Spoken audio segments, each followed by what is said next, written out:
আসসালামু আলাইকুম ভিউয়ার্স, তোমাদের ভাইয়া অনেকগুলো ধনিয়া পাতা নিয়ে এসেছিল বাজার থেকে।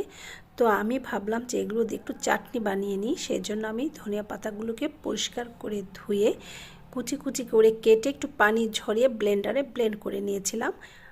আর চুলায় একটা কড়াই দিয়ে সেখানে দিয়ে দিলাম হাফ কাপ পরিমাণ সরিষার তেল, দিয়ে দিলাম 6 থেকে 7টা রসুনের কোয়া, 4টা শুকনো মরিচ। এই রসুনের কোয়া আর মরিচগুলো হালকা একটু লাল হয়ে গেলে দিয়ে দিলাম সেই ব্লেন্ড করে রাখা ধনিয়া পাতা। এই ধনিয়া পাতাগুলো আমি ব্লেন্ডারে ব্লেন্ড করে নিয়েছিলাম, কেউ যদি মনে করে পাটায় পিষে নেবে সেটাও হবে। কিছুক্ষণ নাড়াচাড়া করার পরে এর মধ্যে দিয়ে দিলাম 1 চা চামচ হলুদের গুঁড়া, 1 চা চামচ শুকনা মরিচের গুঁড়া আর স্বাদমতো লবণ। এই মশলাগুলো ধনিয়া পাতার সাথে